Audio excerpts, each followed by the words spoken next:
अस्सलाम वालेकुम नाजरीन। नक्शाए रंग रंग के साथ मिसेज़ अनीस कायम जाफरी आपसे मुखातिब है। ज़िंदगी में बहुत कुछ देखा, बहुत कुछ जाना, बहुत कुछ सीखा और बहुत कुछ दूसरों को सिखाया। बहुत पढ़ा और बहुत कुछ पढ़ाया। जी चाहता है कि किसी न किसी सूरत में इस शगल को जारी रखा जाए, क्योंकि बे इल्म नतवा खुदारा शनाख्त। जिंदगी भर सीखने के अमल को जारी रहना चाहिए। मैं अपनी ज़िंदगी कुछ वाक़यात इस सिलसिले के तहत आपकी खिदमत में पेश करूंगी। क़याम पाकिस्तान के वक्त हम लोग देहरादून में थे। अब्बा की पोस्टिंग महकमा जंगलात के टिम्बर टेस्टिंग सेक्शन में थी। हम लोग देहरादून आए थे और देहरादून में एक खास हिस्से को जो न्यू फॉरेस्ट कहलाता था, घने जंगलात से पाक करके सड़कें और घास के मैदान बनाए गए थे, जिनमें से नहरें गुजरती थी। आम, लीची, अमरूद, लौकाट, आलूचा, पपीता, प्लम, आड़ू, केले, ये सब आम उगते थे और सलाए आम थी यारान नुक्तदा के लिए, यानी जो चाहे जिस दरख्त से चाहे जो भी फल तोड़कर खाना चाहे खा ले। देहरादून मसूरी के दामन में 16 मील मसूरी से नीचे का खूबसूरत एक शहर है।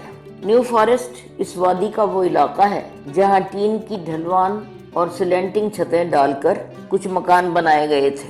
बारिश बहुत होती थी, इसलिए टीन की सिलेंटिंग छतें ही वहाँ कारामद थी। न्यू फॉरेस्ट एक बड़ी चारदीवारी से मुहित था। बड़े बड़े गेट थे जिनमें सरे शाम ताले पड़ जाया करते थे। गेट मजबूत पिलर्स के साथ जुड़े हुए थे।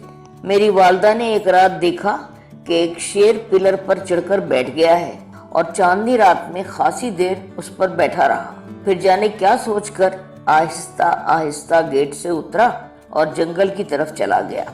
अब्बा को शिकार से बड़ी दिलचस्पी थी और उनका निशाना भी बहुत कमाल का था। उड़ते हुए तीतर और मुर्ग का शिकार किया करते थे। चक्रौता रोड कुछ चढ़ाई पर उसी इलाके में थी। शायद वहीं कहीं सज्जाद हैदर यल्दरम साहब की कोठी थी और कुदरतुल ऐन हैदर वहीं रहती थी। अब्बा को जितनी सैर शिकार से दिलचस्पी थी, उससे ज्यादा अदबियात से थी। चुनाचे वो कभी कभी सज्जाद हैदर साहब से मिलने उनकी कोठी पर जाया करते थे।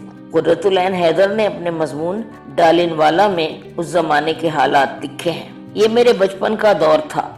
मुझसे छोटे और कुछ मेरे बराबर के बच्चे बच्चियां, हम सब का एक ग्रोह था जिसका सबसे खूबसूरत मशगला और दिलचस्प खेल दरख्तों पर चढ़ के कच्चे फल तोड़ना और कुछ खाना और कुछ फेंकना था। मैं इस ग्रुप की लीडर थी। मेरी वालदा बहुत अच्छी शायरा थी। उन्होंने हमें बड़ी सख्ती में पाला, यानी अखलाकियात और मैनर्स, तमीज़ वगैरह के सब अदब आदाब सिखाए। शफकत और सख्तगीर तरबियत का ऐसा इम्तजाज मैंने कहीं नहीं देखा।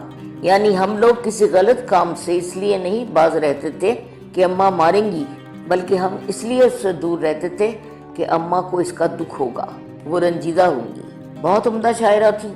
मस्तूर नगीनवी तखल्लुस करती थी, फिर बाद में बदलकर मजबूर नगीनवी तखल्लुस इख्तियार किया। अब्बा रंजूर किरतपुरी तखल्लुस करते थे।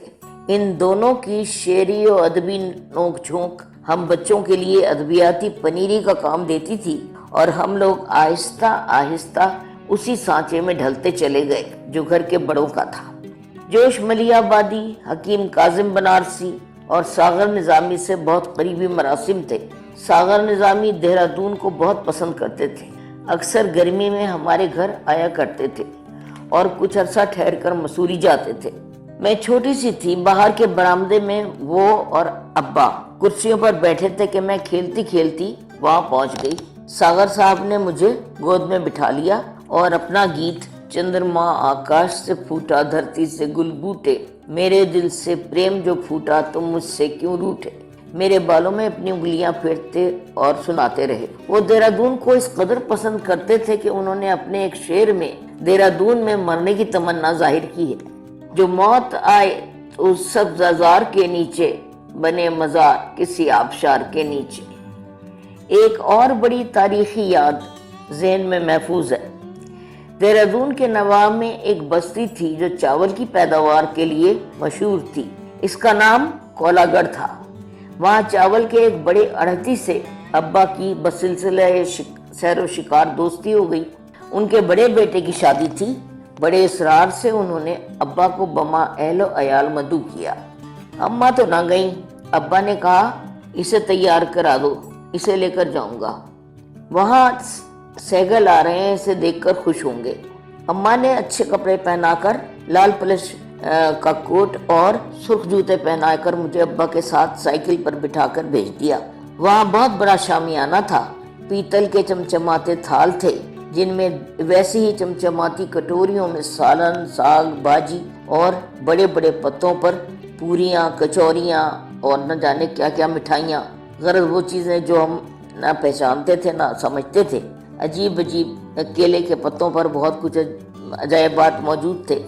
गरज सेठ साहब ने बेटे की बड़ी शाहाना शादी की थी। सेठ साहब अब्बा के पास आए, मेरे गाल थपथपाए और सैगल से खास तौर पर तारुफ कराया। सैगल साहब ने बड़ी मोहब्बत से मुझे अपने सीधे घुटने पर बिठा लिया। फिर गाना शुरू हुआ। पता नहीं क्या वजह था। जब महफिल खत्म हुई और अब्बा मुझे लेकर घर रवाना हुए, हमारे घर पहुंचते पहुंचते सुबह के आसार हो चले थे।